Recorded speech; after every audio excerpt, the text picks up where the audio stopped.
बिहार सरकार ने जब से जातिगत जनगणना के आंकड़े जारी किए हैं, पटना से लेकर दिल्ली तक सियासी तपिश बढ़ गई है।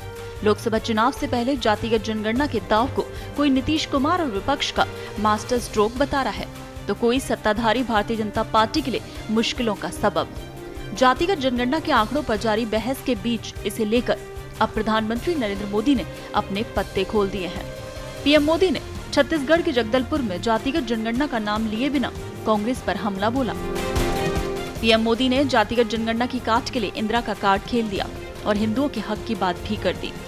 पीएम मोदी ने कहा कि कांग्रेस ने एक अलग ही राग अलापना शुरू कर दिया है। ये कहते हैं जितनी आबादी उतना हक। मैं कहता हूँ इस देश में अगर सबसे बड़ी कोई आबादी है तो वो गरीब है। उन्होंने कहा कि गरीब कल्याण ही मेरा मकसद है। ओबीसी अस्मिता को उधार देने की विपक्षी रणनीति से निपटने के लिए पीएम मोदी ने वही गरीब कार्ड चल दिया जिसे कभी इंदिरा गांधी ने भी चला था। कल से कांग्रेस ने एक अलग लाभ आरोपना शुरू कर दिया है। ये कांग्रेस के नेता कहते हैं जितनी आबादी उतना हक।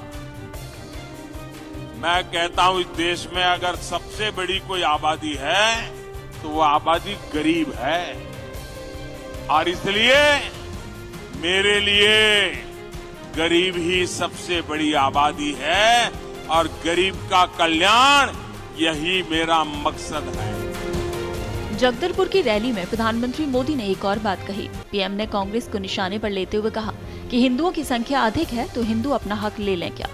पीएम ने एक तरफ गरीब की बात की और उसे सबसे बड़ी जाति बताया, तो दूसरी तरफ हिंदू और अल्पसंख्यकों की भी बात कर दी। क्या आबादी के हिसाब से हक मिलेगा क्या? तो क्या अल्पसंख्यकों को कांग्रेस हटाना चाहती है क्या?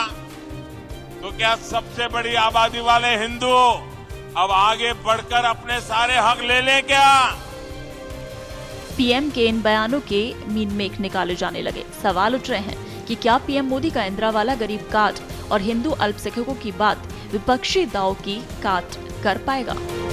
दरअसल बीजेपी को 2014 और 2019 के आम चुनाव में बड़ी जीत मिली। पार्टी ने उत्तर प्रदेश जैसे राज्य में 2017 और 2022 में लगातार 2 बार विधानसभा चुनाव में स्पष्ट जनादेश के साथ सरकार बनाई।